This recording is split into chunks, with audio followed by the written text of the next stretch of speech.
Assalamualaikum warahmatullahi wabarakatuh. Waalaikumsalam Perkenalkan, saya warahmatullahi Febzi wabarakatuh. Daudin dari kelas IATC semester 4. Di sini saya akan memenuhi tugas ulangan akhir semester mata kuliah Qiraatul Kutub yang diampu oleh Pak dosen Ufi Sani Putra. Di sini saya akan membahas tentang konsep hifz al-bi'ah atau problematika lingkungan hidup sesuai dengan Al-Quran. Problematika lingkungan merupakan masalah global yang didasari sebagai sesuatu yang serius dan kompleks. Semakin bertambahnya jumlah penduduk, maka semakin terbatasnya sumber daya alam dan penggunaan teknologi modern untuk mengeksploitasi alam yang ada saat ini semena-mena, sehingga memberikan dampak yang signifikan dan menurutnya kualitas lingkungan hidup erosi dan semakin terkikisnya lapisan ozon yang membahayakan kelangsungan kehidupan yang ada di tatanan bumi hingga saat ini. Salah satu problematika lingkungan di Indonesia adalah masalah sampah.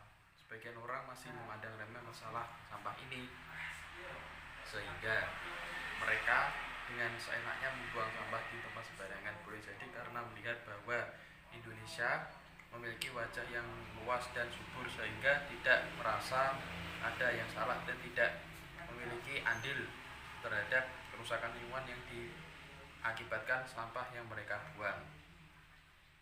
Hal ini sebagaimana dijelaskan oleh firman Allah dalam Quran surat Ar-Rum 21 ya.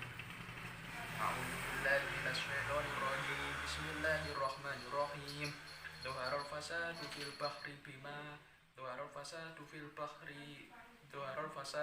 bahri wal bahri bima kasabat aydin nasi liyudhi'ahum ba'dal ladzi 'amilu la'allahum yarji'un. Yang artinya telah tampak kerusakan di darat dan di laut. Ini disebabkan karena perbuatan tangan manusia. Allah menghendaki agar mereka merasakan sebagian dari akibat perbuatan mereka, agar mereka dapat kembali ke jalan benar.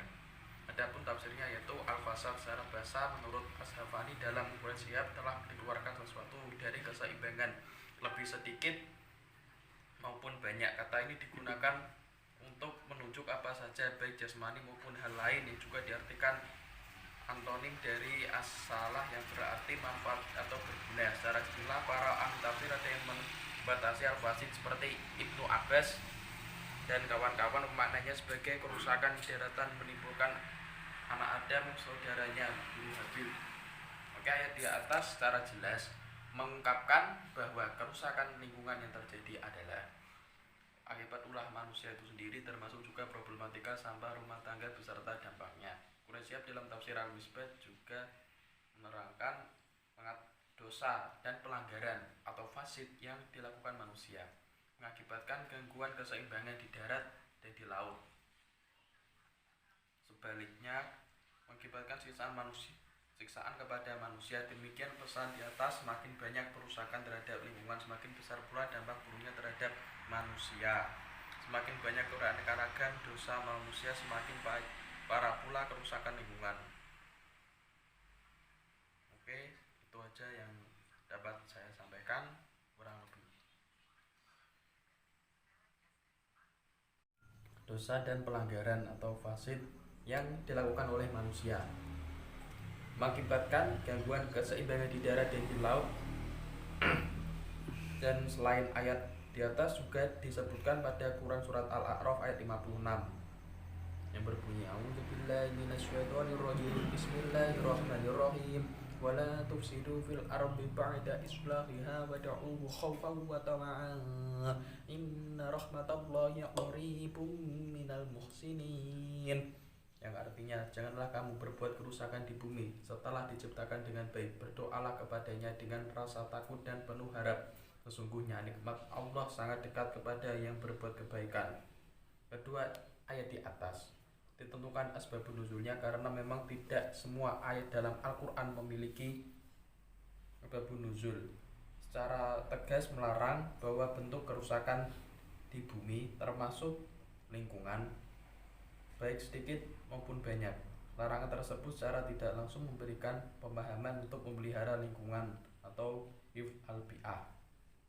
Dalam ilmu usul fikih, pemahaman tersebut dikenal dengan istilah mafhum mukhalafah, yaitu suatu tujukan makna yang tersembunyi berlawanan dengan tujukan makna lahir lafal tersebut. Allah dalam ayat tersebut melarang berbuat kerusakan terhadap lingkungan. Makna ayat tersembunyinya berbuat kerusakan lingkungan, makanya perintah untuk memelihara lingkungan atau hifz al-bi'ah. Berarti pada ayat ini menjelaskan bahwa alam raya telah diciptakan Allah Subhanahu wa taala dalam keadaan yang sangat harmonis, terasi dan memenuhi kebutuhan makhluk. Allah telah menjadikannya baik, bahkan memerintahkan hamba-hambanya untuk memperbaikinya. Kedua ayat di atas menjadi dasar normatif konsep al-bi'ah. Meskipun demikian masih ada beberapa ayat lain yang memiliki kaitannya dengan konsep tersebut. Ahmad Jazuli mencantumkan kaidah tersebut sebagai berikut. Al-daruru la yuzalu, artinya kemudaratan akan harus dihapus, harus dihilangkan. Kaidah ini memerlukan bahwa segala bentuk kemudaratan termasuk di dalamnya adalah kerusakan lingkungan akibat dari dampak rumah tangga, harus dihilangkan.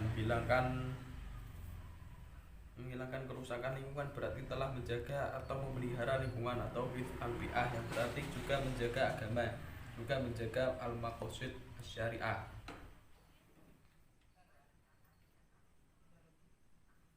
Oke, konsep hifz al-bi'ah dalam makalah yang disebutkan di atas belum berbicara jauh tentang teknisnya bagaimana memelihara lingkungan, tetapi coba mengangkat dan mengaktualisasi nilai-nilai Al-Quran yang menjawab tentang bagaimana problematika lingkungan dewasa ini, khususnya masalah sampah dan rumah tangga.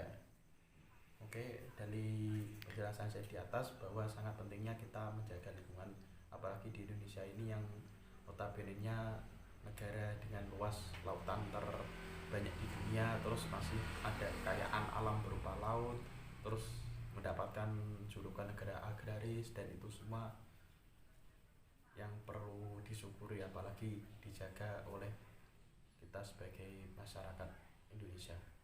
Oke, cukup itu yang dapat kami sampaikan, kurang lebihnya mohon maaf. Billahi taufik wal hidayah. Wassalamualaikum warahmatullahi wabarakatuh. Waalaikumsalam warahmatullahi wabarakatuh.